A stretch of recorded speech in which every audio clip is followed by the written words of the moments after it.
So where did all money in? Like whose idea was it to come up with all money in? Because it's all money in, no money out. That's the full slogan. Yes, that is. So originally we the Slauson boys because we come from off of Crenshaw and Slauson, and Nip you brainstormed and wanted to do something different, and his motto was to be an owner, to have some ownership in whatever that we was doing. So he came up with that slogan, all money in, no money out. And it worked. And everybody from the team, as far as me, Cuzzy Capone, BH, J-Stone, Nipsey, Black Sam, Adam, JP, all of those entities, everybody is hustlers in their own right. We got a different type of team. So everybody, like how you see Cobby, like you got Nip about 2 miles down with the clothing store, the restaurant, the barbershop. You got Cobby down here with the clothing store, the restaurant, and so on. So the model was just different. And everything we do is for the kids to actually see, take it in, and learn from it, because we all really come from like a real humble beginning. Yeah, I'm looking at Monopoly, and the way you just said it, it felt like y'all treated it like the Monopoly board. You got that block, I'm gonna take this corner, you got red, I got green. And then we see this $1 billion project that broke the seam of the train. So talk about the importance of having it in this location with this new train line. So the train line is actually so different for Crenshaw, for my whole city.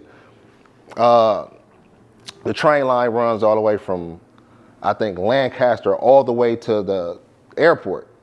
So it's pretty cool. It's gonna bring in a lot of business.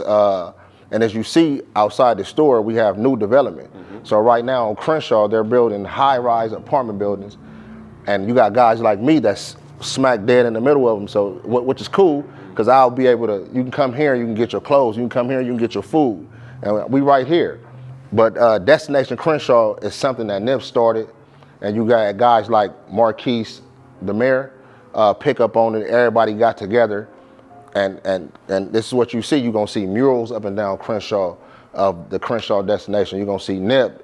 It's us. It's the new city. It's the new LA. So talk about that, because like coming from New York, when we saw LA, when we was growing up, it was Boys in the Hood. Right. And all of those type of movies, right? And then the music, of course, Snoop and all of that. So we had an image of what LA was.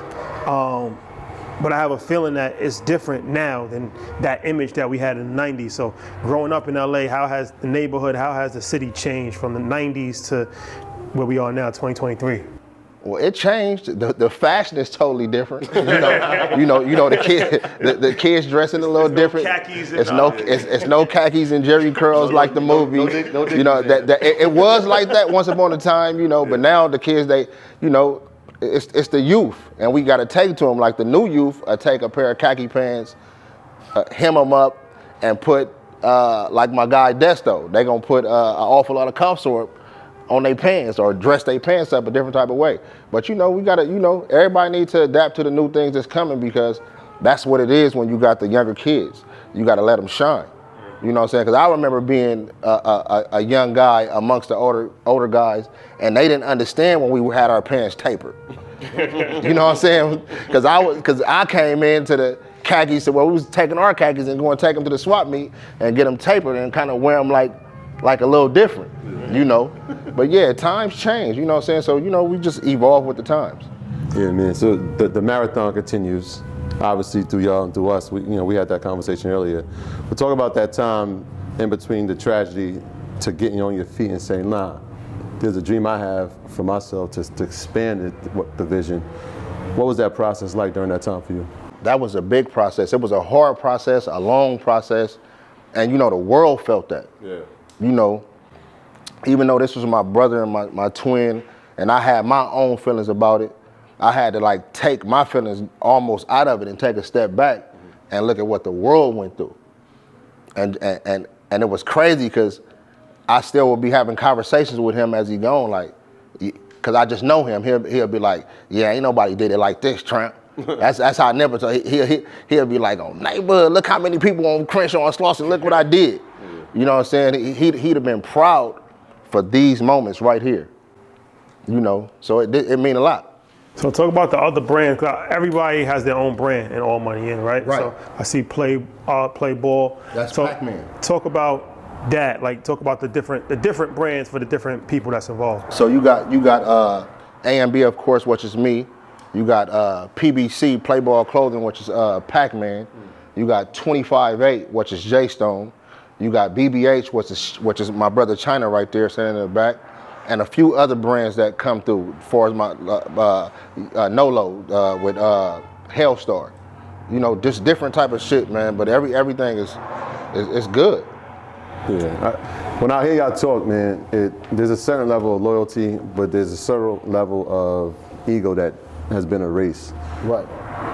Did that get developed as from childhood to manhood, or is that something that, you know, you learned, right? Because when y'all talk, like when you talk about support, like you can feel it. I'm looking in the store, obviously it's A&B, but you can see everybody's imprints inside of it. And I would imagine when we go to theirs, it's pretty much the same thing. Where did that level of selflessness come from amongst y'all? The goal was just for that because, you know, the LA culture is kind of like segregated from gangs. So you know, you got guys that like me that come from Crenshaw and Slauson, and then you'll have guys that come from another area that won't necessarily come on this side to purchase, to buy anything. So that's why we use platforms like this to let everybody know everybody is welcome. Everybody, it don't matter where you from, who you are. So we trying to bridge the gap from the gang violence, the gang culture, and let everybody see that we can bridge it. Everybody can come together. That's why you seen guys like Nipsey and YG together, and that actually works. Yeah. You know, it stop a lot of things. You know, and it just create a different narrative. Yeah, business has no boundaries. Brother Dave, I see you. There you go. How you doing? There he goes. Yeah. BH is outside. Oh, for sure. I don't know if he's coming in though. It seems like inside. That's a good thing. Oh, brother, it was good. Should have grabbed him and told him to come in. Nah, I told him. He said he about to go switch out cars. It was good. It's good. How you doing, man? I'm good, man. You got a couple words for the camera? Oh yeah. Oh yeah. Yeah. That's hard. Yeah, it's beautiful. People just be So sending it to you. all the art comes from fans. It's fan-based art, and we you know, we give them a plateau. We give you a platform for your art. So a few of these people came from like fans that was deeply rooted inside Nip music and what he had going on and what he was doing.